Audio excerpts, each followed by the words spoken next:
नमस्कार साथियों, मैं डॉक्टर सुमित प्रजापति आप सभी का शिवत्व आयुर्वेद यूट्यूब चैनल पे बहुत-बहुत स्वागत करता हूँ। आशा करता हूँ कि आप सभी सकुशल होंगे। आज का जो हमारा टॉपिक होगा जिस पे हम डिस्कशन करेंगे वो होगा रूमेटॉइड आर्थराइटिस पे। तो आइए बिना किसी देरी के हम स्टार्ट करते हैं।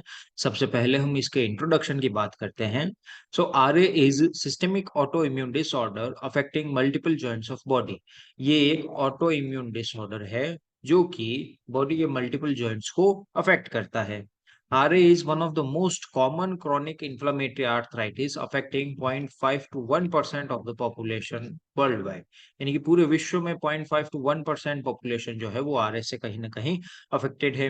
RA इज मल्टीफैक्टोरियल, इसके बहुत सारे फैक्टर्स होते हैं RA के डेवलप होने में, लेकिन इसमें genetic factor and environmental factors जो होते हैं वो बहुत ही मेन होते हैं। Genetic predisposition increases the risk of RA by 2 times. यानी कि मान लीजिए कि हमारे मदर फादर या फिर ग्रैंडफादर ग्रैंड मदर इनमें से अगर किसी को आरए था तो मोस्ट प्रोबेबली चांसेस है कि हमारे अंदर भी आरए हो सकता है। And genetic association of RA are complex and may involve many genes. यानी कि जो जेनेटिक प्री जो डिस्पोजिशन यानी कि जेनेटिक फैक्टर्स की वजह से जो आरए होगा वो बहुत ही ज़्यादा कॉम्प्लेक्स होता है। क्यों? क्योंकि इसमें मल्टीपल जीन्स का इन्वॉल्वमेंट रहता है। एनवायरमेंटल फैक्टर्स क्या-क्या हो सकते हैं? लाइक स्मोकिंग हो सकती है, जो पेशेंट बहुत ही ज़्यादा स्मोकिंग करते हैं, क्रॉनिक स्मोकर्स होते हैं, तो उनसे निकलने वाले जो भी कार्सिनोजेनिक केमिकल्स होते हैं, वो ऑटो इम्यूनिटी को डेवलप करते हैं। एंड इन्फेक्शंस हो सकते हैं लाइक वायरसेस जैसे कि एप्स्टीन बार वायरस या फिर चिकनगुनिया वायरस से होता है। आपने बहुत बार सुना होगा कि चिकनगुनिया के बाद में पेशेंट्स को मल्टीपल जॉइंट्स में पेन रहता है, आर्थराइटिस वाली कंडीशन डेवलप होती है। बैक्टीरियाज में लाइक पोरफायरोमोनास जिंजीवैलिस यानी कि मुंह के जो भी रोग होते हैं, डिजीज होती है, स्पेसिफिकली पेरियोडोंटाइटिस, इसकी वजह से भी आरए जो होता है वो ट्रिगर हो सकता है। डाइटरी फैक्टर्स भी होते हैं क्योंकि अगर हम आयुर्वेद की तरह से देखें तो आरए जो होता है वो आम वात कहलाता है और आम की उत्पत्ति बिना पचे हुए भोजन की वजह से होती है। सो डाइटरी फैक्टर्स इसमें बहुत ज्यादा रिस्पॉन्सिबल होते हैं। एंड हार्मोनल फैक्टर्स हो सकते हैं like breastfeeding increases the risk of RA due to pro-inflammatory hormone prolactin. यानी कि प्रोलैक्टिन हार्मोन की एक्सेस अमाउंट में बॉडी में इंक्रीमेंट होने की वजह से जो होता है वो आरए डेवलप हो सकता है। And nulliparity also increases the risk of RA. अब हम इसकी पैथोलॉजी की बात करें तो due to pre disposing factors like जो भी हो सकते हैं एनवायरमेंटल या फिर जेनेटिक फैक्टर्स हो सकते हैं। So due to pre disposing factors modification in auto antigen occurs including citrullination. Modification in autoantigen resulting in production of two types of autoantibodies that migrate into joint tissues and cause inflammation। अब आप सोच रहे होंगे कि ये auto antigen क्या है? हमारी बॉडी में जब भी कोई केमिकल रिएक्शंस होती है तो एंटीजन एंड एंटीबॉडी के बीच में होती है। तो ये एंटीजन एंड एंटीबॉडी, एंटीजन तो हमारी जो भी सेल्स होती है, टिश्यूज होते हैं, इनके ऊपर पाए जाते हैं और एंटीबॉडी जो होती है वो किसी दूसरे फॉरेन बॉडी के अगेंस्ट में बनती है। लेकिन आरए के अंदर क्या होता है? मॉडिफिकेशन इन ऑटो एंटीजन होता है, यानी कि हमारे एंटीजन में ही किसी टाइप का मॉडिफिकेशन होगा जिसकी वजह से ये जो होते हैं ये ऑटो एंटीजन कहलाते हैं। ऑटो एंटीजन में मॉडिफिकेशन होता है हमारी बॉडी के ही सेल्स एंड टिश्यूज की जो भी स्ट्रक्चर होती है उसमें ही कोई मॉडिफिकेशन होने लग जाता है। और जब ये मॉडिफिकेशन होता है तो हमारा इम्यून सिस्टम इस एंटीजन में हुए मॉडिफिकेशन को सही तरीके से समझ नहीं पाता है और ये इसके अगेंस्ट में ही एंटीबॉडीज को बनाना स्टार्ट कर देता है जिसको हम ऑटो एंटीबॉडी कहते हैं। तो ऑटो एंटीबॉडी का सिक्रेशंस कैसा होता है कि एंटीजन हमारी बॉडी के जो ऑटो एंटीजन्स होते हैं उनमें ही मॉडिफिकेशन हो जाता है जिसकी वजह से ये बॉडी जो होती है वो दो टाइप की ऑटो एंटीबॉडीज बनाती है जो कि जॉइंट टिश्यूज में माइग्रेट होती है एंड इन्फ्लामेशन करती है। वो दो तरह की एंटीबॉडीज कौन कौन सी होती है? फर्स्ट होती है रूमेटॉइड फैक्टर्स। ये स्पेसिफिकली इम्यूनोग्लोबिन जी को टारगेट करती है और इम्यून कॉम्प्लेक्स का निर्माण करती है। दूसरा होता है एंटीसाइक्लिक सिट्रुलिनेटेड प्रोटीन एंटीबॉडी। ये सिट्रुलिनेटेड प्रोटीन को टारगेट करती है। अब आप सोचेंगे कि सिट्रुलिनेशन क्या है? क्योंकि मैंने बहुत बार बताया है सिट्रुलिनेटेड प्रोटीन, इतनी बार नाम लिया है, तो आपके माइंड में ये क्वेश्चन आ रहा होगा कि सिट्रुलिनेटेड प्रोटीन्स क्या होती है या what is citrullination? So due to modification in autoantigen, some proteins containing arginine amino acid replaced by citrulline amino acid, which are mainly found in joint tissues. जो मैंने आपको बताया था कि हमारी बॉडी में जो हमारी खुद की स्पेसिफिक सेल्स होती है, उनमें एंटीजेन्स मिलते हैं। इन एंटीजेन्स के अगेंस्ट में कोई भी एंटीबॉडीज नहीं होती है। वो हमारी बॉडी में जो भी एंटीबॉडीज होती है, वो किसी फॉरेन मटेरियल के लिए या फॉरेन पार्टिकल के लिए बनती है। लेकिन क्या होता है आरए के अंदर कि मॉडिफिकेशन हो जाता है, इस एंटीजन के अंदर मॉडिफिकेशन होता है। मॉडिफिकेशन कैसे होता है कि इस एंटीजन में पाई जाने वाली आर्जिनिन अमीनो एसिड जो होती है, वो सिट्रुलिन अमीनो एसिड से रिप्लेस हो जाती है। और सिट्रुलिन अमीनो एसिड जब रिप्लेस होती है, तो ये स्पेसिफिक टाइप की एंटीजेंस जो सिट्रुलिनेटेड प्रोटीन कहलाती है, ये कहाँ मिलती है? जॉइंट टिश्यूज के अंदर ही मिलती है। और क्योंकि अब ये सिट्रुलिनेटेड अमीनो एसिड्स जो है, ये इसको रिप्लेस कर चुका है, इसकी वजह से हमारी जो इम्यून सेल्स होती है, इस एंटीजन को पहचान नहीं पाती है। और जब एंटीजन को पहचान नहीं पाती है, तो हमारी इम्यून सिस्टम जो है, वो हमारे ही सेल्स के लिए एंटीबॉडीज बनाने लग जाती है, ऑटो एंटीबॉडीज बनाने लग जाती है इसी के खिलाफ। और क्योंकि ये एंटीजन जो सिट्रुलिनेटेड अमीनो एसिड वाली एंटीजन थी, जो जो थी, ये कहाँ पाई जाती थी? जॉइंट टिश्यूज में पाई जाती थी। इसीलिए रूमेटॉइड आर्थराइटिस में जॉइंट टिश्यूज जो होते हैं, वो मोस्टली अफेक्टेड होते हैं। अब हम इसकी ग्रोस पैथोलॉजी की बात करते हैं कि क्या-क्या होता है। जो मैंने आपको बताया कि ऑटो एंटीबॉडीज बन भी चुकी है। So migration of auto antibodies into joints and causing inflammation. अब ये इन्फ्लेमेशन करेंगे। ये इन्फ्लेमेशन करेंगे तो क्या करेंगे? मैक्रोफेज को अट्रैक्ट करते हैं, न्यूट्रोफिल को अट्रैक्ट करते हैं एंड कुछ pro inflammatory cytokines like TNF alpha, interleukin 1, interleukin 6 को रिलीज करते हैं। अब इन सब की गतिविधियों की वजह से क्या होता है? 4 टाइप की चीजें होती है। फर्स्ट तो होता है ये टी हेल्पर सेल को अट्रैक्ट करती है। टी हेल्पर सेल को अट्रैक्ट करती है तो ये क्या करती है? फिर प्लाज्मा सेल्स को ऑटो एंटीबॉडीज बनाने के लिए मजबूर करती है, उसको और ज्यादा स्टिमुलेट करती है। और जब ये ऑटो एंटीबॉडीज बन जाती है, तो ये दूसरे जॉइंट्स एंड ऑर्गन्स में माइग्रेट होती है। तो मान लीजिए किसी एक जॉइंट के अंदर आरए के लिए ऑटो एंटीबॉडीज बनी, तो अब धीरे-धीरे वो दूसरी ऑटो एंटीबॉडीज बनाएगी, जो किसी दूसरे जॉइंट में जाकर उसको भी अफेक्ट करेगी। फिर दूसरी चीज़ क्या होती है? Activate fibroblast like synoviocytes to proliferate. यानी कि जो साइनोवियल मेम्ब्रेन्स को बनाने वाली सेल्स यानी कि साइनोवियोसाइट्स होती है, ये उनको प्रोलिफरेट करने के काम करती है। ये प्रोलिफरेट करती है तो इसकी वजह से क्या बनते हैं? Releasing of रैंकल। रैंकल क्या होते हैं? RANKL R receptor activator receptor activator of nucleus nucleus factor nucleus factor kappa B ligand. ये इसका पूरा नाम है, लेकिन हम इसको शॉर्ट में ही समझेंगे कि ये एक रैंकल नाम के प्रोटीन को रिलीज करती है। ये रैंकल क्या करता है? ऑस्टियोक्लास्ट की एक्टिविटी को बढ़ाता है। ऑस्टियोक्लास्ट मतलब के बोन को डीजेनरेट करने वाली सेल्स की जो संख्या होती है, उनको बढ़ाता है। तो ऑस्टियोक्लास्ट की एक्टिविटी को बढ़ाएगा तो बोन इरोजन होगा। और फिर साथ ही साथ में अब ऑस्टियोक्लास्ट की एक्टिविटी को और कौन बढ़ाता है? ये सारे प्रो इन्फ्लामेटरी साइटोकाइंस बढ़ाते हैं। तो एक तो प्रो इन्फ्लामेटरी साइटोकाइंस इसकी ऑस्टियोक्लास्ट एक्टिविटी को बढ़ाएंगे, और दूसरा ये रैंकल प्रोटीन जो कि फॉर्म हुई है, ये भी ऑस्टियोक्लास्ट की एक्टिविटी को बढ़ाता है, जिसकी वजह से दोनों के सम्मिलित रूप से क्या बनता है? बोन इरोजन होती है। इसके अलावा फोर्थ रूप में क्या होता है? Stimulate synoviocytes to release protease enzyme. अब जैसे नाम से पता चल रहा है, प्रोटीएज क्या करेगा? प्रोटीन्स का डिग्रेडेशन करेगा। स्पेसिफिकली कौन सी प्रोटीन को डिग्रेड करेगा? कार्टिलेजिनस प्रोटीन को डिग्रेड करेगा, जिसकी वजह से जॉइंट्स के बीच में पाई जाने वाली कार्टिलेज भी डिस्ट्रॉय होने लग जाएगी। तो एक तरीके से इसकी पैथोलॉजी हमने समझी। अब हम इसके साइन एंड सिम्पटम्स की बात करते हैं कि क्या-क्या साइन एंड सिम्पटम्स मिल सकते हैं। So females are more affected common than male, यानी कि 3 महिलाएँ और 1 पुरुष जो होगा वो अफेक्टेड होगा। यानी कि महिलाएँ जो है वो 3 टाइम्स पुरुषों की अपेक्षा 3 गुना ज़्यादा अफेक्टेड रहती है। मोर कॉमन इन 4th और 5th डिकेड्स ऑफ लाइफ, यानी कि 40 से 50 साल की उम्र में ये ज़्यादा देखने को मिलता है।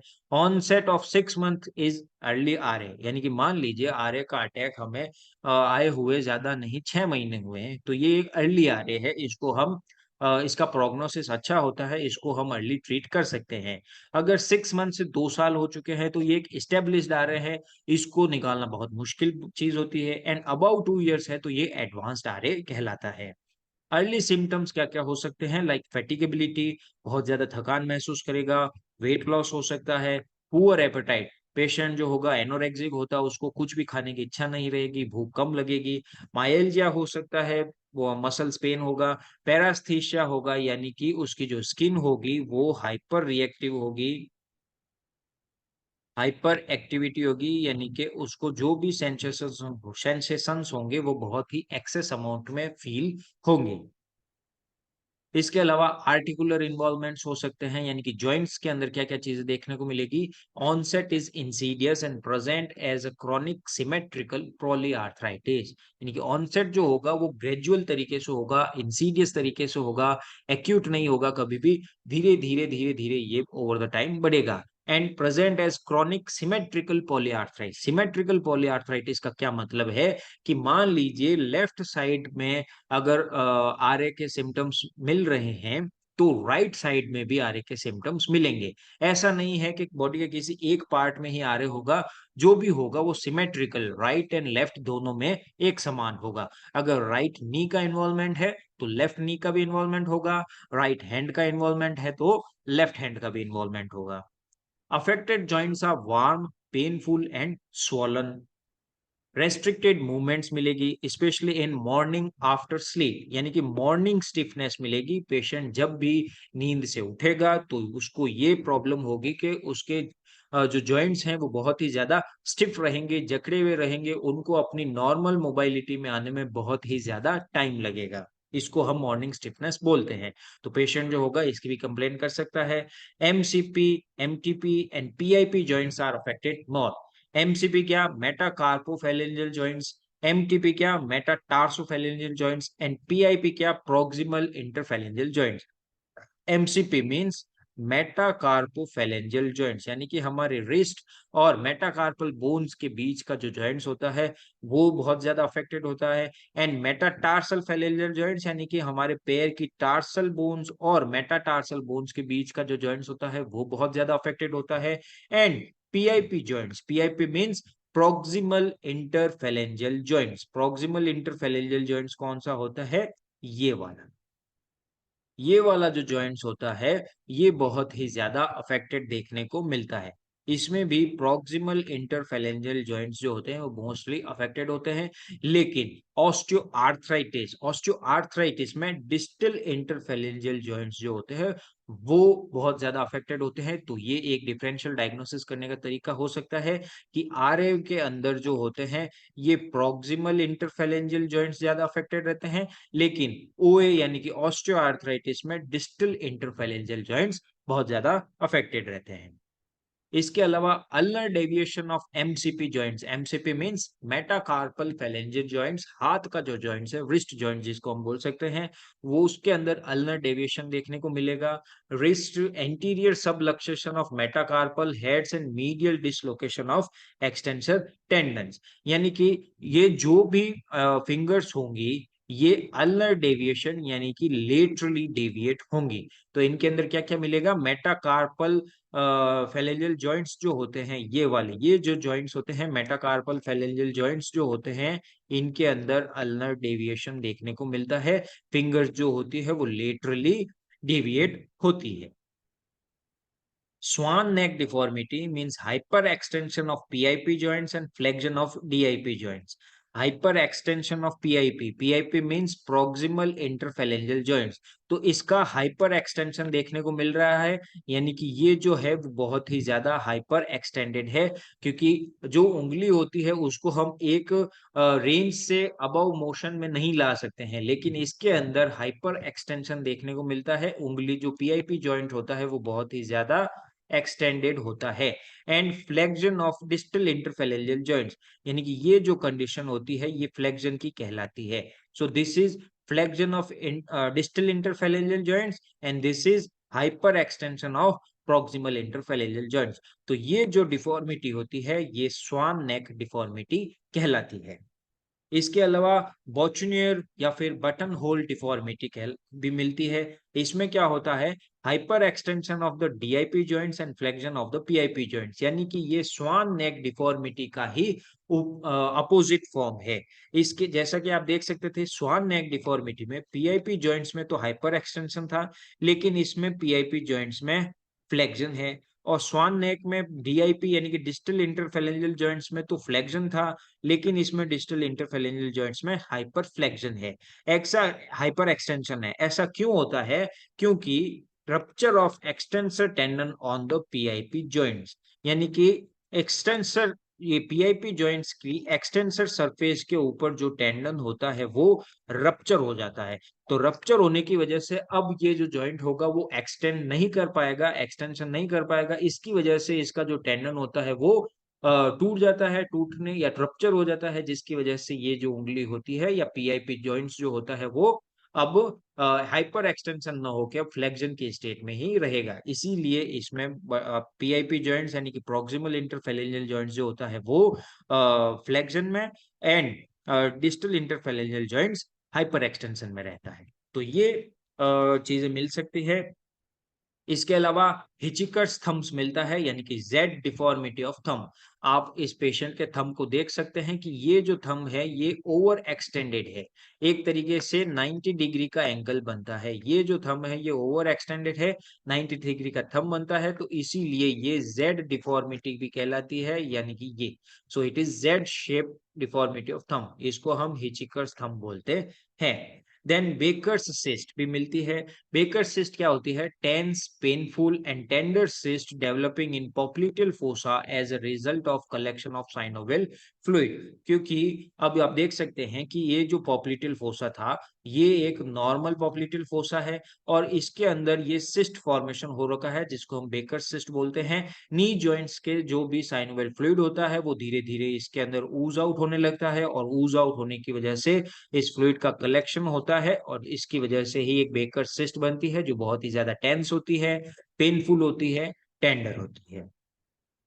हैमर टो और हेलक्स वेल्गस ये चीजें भी मिलती है। हैमर टो क्या होता है? Flexion at the PIP joint and hyper extension of the MTP joint. ये हैमर टो क्या होता है? Flexion of PIP joint and hyper extension of MTP joint. Like आप देख सकते हैं इसके अंदर ये जो है ये हैमर टो है। इसमें क्या है कि flexion of the proximal interphalangeal joints and hyper extension of the metatarsophalangeal joints, यानी कि ये जो जॉइंट होगा ये बहुत ही ज्यादा नीचे होगा, एंड जो पीआईपी प्रोक्सिमल इंटरफेरेंजियल जॉइंट्स होगा वो बहुत ही ज्यादा उठा हुआ होगा। तो ये हैमर टो मिलता है। इसके अलावा हेलक्स वल्गस, यानी कि जो अंगूठा होगा, पैर का अंगूठा, वो लेटरली डेविएट होगा। So lateral deviation of big toe is called hallux valgus. तो ये सारी चीजें हमें आरए के पेशेंट में देखने को मिल सकती है। अब हम देखते हैं एक्स्ट्रा आर्टिकुलर इन्वॉल्वमेंट। ये जो हमने पहले चीजें पढ़ी वो सारी जॉइंट्स के अंदर हो रही थी, अब हम वो चीजें देखेंगे जो जॉइंट्स के बाहर देखने को मिलती है।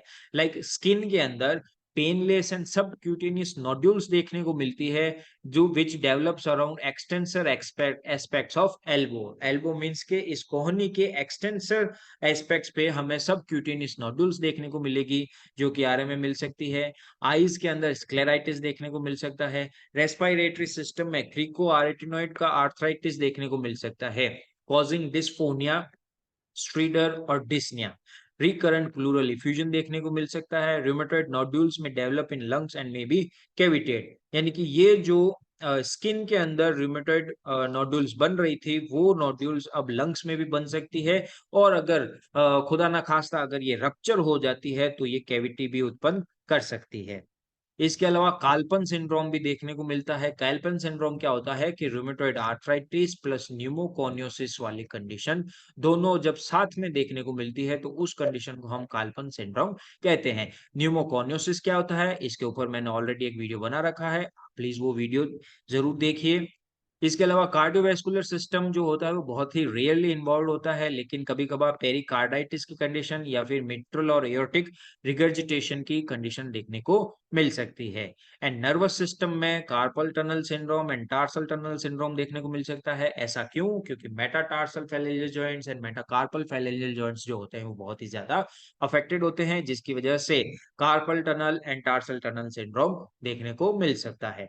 And foot drop and wrist drop वाली कंडीशन भी डेवलप हो सकती है।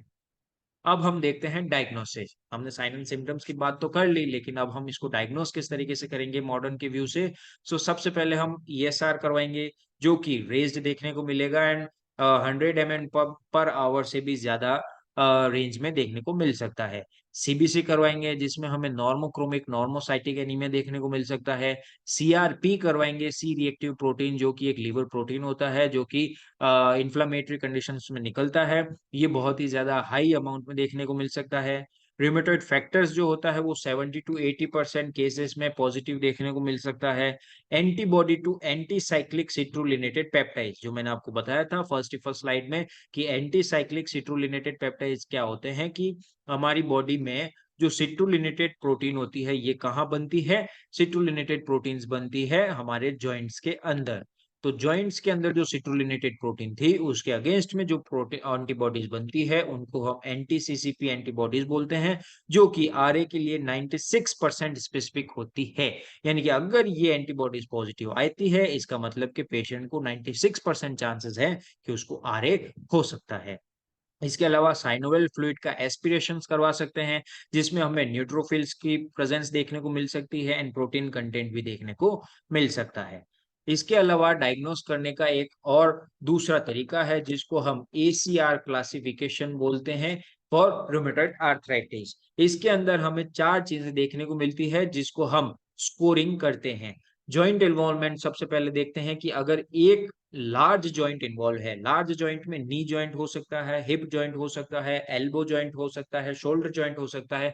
तो ये जो लार्ज जॉइंट्स होते हैं, अगर इसमें से किसी एक लार्ज जॉइंट का इन्वॉल्वमेंट है तो उसकी स्कोरिंग 0 होगी। 2 से 10 लार्ज जॉइंट्स का है तो स्कोरिंग 1 होगी। 1 से 3 स्मॉल जॉइंट्स लाइक अंगुलियों के जॉइंट्स, रिस्ट जॉइंट या फिर पैर की अंगुलियों के जॉइंट्स। तो ये जो स्मॉल जॉइंट्स होते हैं, अगर 1 से 3 स्मॉल जॉइंट्स इन्वॉल्व है तो 2 की स्कोरिंग होगी। 4 से 10 अगर जॉइंट्स है तो 3 की स्कोरिंग होगी। और अगर 10 से ज्यादा जॉइंट्स का इन्वॉल्वमेंट है तो 5 की स्कोरिंग होगी। याद रखिएगा, इसमें 1 2 3 4 नहीं है, 4 की जगह सीधे 5 है। फिर अब हम सीरोलॉजी टेस्ट करवाएंगे। सीरोलॉजी में अगर रूमेटॉइड फैक्टर उसका नेगेटिव है and anti citrullinated protein antibodies जो है वो भी नेगेटिव है, तो उसकी स्कोरिंग 0 होगी। अगर रूमेटॉइड फैक्टर पॉजिटिव है लेकिन लो पॉजिटिव है एंड लो पॉजिटिव ही ACPA anti citrullinated protein antibodies बन रही है, तो उसकी स्कोरिंग 2 होगी। याद रखिएगा, 1 स्कोरिंग नहीं है, इसमें 4 स्कोरिंग नहीं थी। ठीक है, सीधे 2 स्कोरिंग होगी। और अगर रूमेटॉइड फैक्टर हाई पॉजिटिव है एंड एसीपीए जो है वो भी हाई पॉजिटिव है, तो उसकी स्कोरिंग 3 होगी। अब हम देखेंगे एक्यूट फेज रिएक्टेंट्स कौन-कौन से हैं, लाइक सीआरपी एंड ईएसआर। अगर normal CRP and normal ESR है तो 0 की स्कोरिंग होगी, और abnormal CRP and abnormal ESR है तो 1 की स्कोरिंग होगी। अब है ड्यूरेशन ऑफ सिम्टम्स, के उसको जो सिम्टम्स आ रहे हैं वो कितने टाइम से आ रहे हैं। अगर लेस देन 6 वीक्स के अंदर स्कोरिंग आ रही है तो 0 है, और मोर देन 6 वीक्स की सिम्टम्स हैं तो फिर इसकी स्कोरिंग 1 होगी। तो इस तरीके से हम ये जो एसीआर क्लासिफिकेशन है इसका यूज करके हम स्कोरिंग कर सकते हैं। अगर किसी पेशेंट या आरए के पेशेंट में अगर स्कोर जो है वो मोर देन 6 आता है, यानी कि इन सभी का टोटल अगर हम करेंगे, अगर इसका टोटल की वैल्यू अगर 6 से ज्यादा आती है, तो इसका मतलब कि वो पेशेंट जो है वो डेफिनेटली आरए से ग्रसित है। अब हम इसके ट्रीटमेंट की बात करते हैं। मॉडर्न में इसमें कोई ज़्यादा ट्रीटमेंट्स की ख़ास नहीं है, लेकिन फिर भी हमें पढ़ना ज़रूरी है क्योंकि मॉडर्न का ज्ञान होना हमें उतना ही ज़रूरी है जितना हमें आयुर्वेद का ज्ञान आवश्यक है। सबसे पहले ट्रीटमेंट में देखें तो नॉन फार्माकोलॉजिकल्स के अंदर क्या-क्या देखने को मिल सकते हैं, लाइक पेशेंट को हम एक्सरसाइज़ एडवाइस कर सकते हैं, फिजियोथेरेपी एडवाइस कर सकते हैं, वॉकिंग स्टिक्स जो अगर पेशेंट जो है उसको चलने या वॉक करने में बहुत ज़्यादा डिफ़िकल्टी हो रही है, तो वॉकिंग स्टिक्स का यूज़ कर सकते हैं। हीट एंड कोल्ड थेरेपी का यूज़ किया जाता है एंड डाइटरी एडवाइस का फ़ॉलो करवाया जाता है। फार्माकोलॉजिकल्स में उनके पास में बहुत ही लिमिटेड चीज़ें होती है like NSAIDs, non steroidal anti inflammatory drugs, glucocorticoid के इंजेक्शंस लगाए जा सकते हैं, जो कि इन्फ्लेमेशन को कम करते हैं एंड DMARDS ये स्पेसिफिकली रूमेटॉइड आर्थराइटिस के लिए बनाई गई ड्रग्स होती है। क्या नाम होता है? Disease modifying anti rheumatic drugs. ये ड्रग्स जो होती है ये RA के पेशेंट्स में अर्ली स्टेज में दी जाती है, लेकिन इन ड्रग्स का जो एक्शन होता है, मोड ऑफ एक्शन होता है, उसको प्रॉपर तरीके से होने में 4 सप्ताह से ज़्यादा का टाइम लगता है। कौन-कौन सी ड्रग्स होती है? लाइक मीथोट्रेक्सेट। मीथोट्रेक्सेट जो ड्रग होती है, वो स्पेसिफिकली RA के लिए बनी हुई DMARDS ड्रग है। इसके अलावा सल्फासालाज़िन, HCQ means hydroxy chloroquine HCQ drug होती है एंड गोल्ड के सॉल्ट्स का भी यूज़ किया जा सकता है। तो इस तरीके से हमने रूमेटॉइड आर्थराइटिस के ऊपर बनाए हुए इस लेक्चर को अच्छे तरीके से समझने की कोशिश की है। आशा करता हूँ कि आपको ये लेक्चर बहुत पसंद आया होगा। अगर आपको इससे रिलेटेड कोई भी क्वेश्चन्स एंड क्वेरीज हो, तो आप प्लीज़ कमेंट सेक्शंस में कमेंट कर सकते हैं। मैं पूरी कोशिश करूँगा कि आपके उन कमेंट्स का आंसर दे सकूँ। इसी के साथ ही thank you so much. Please like, share and subscribe Shivatva Ayurveda. Thank you so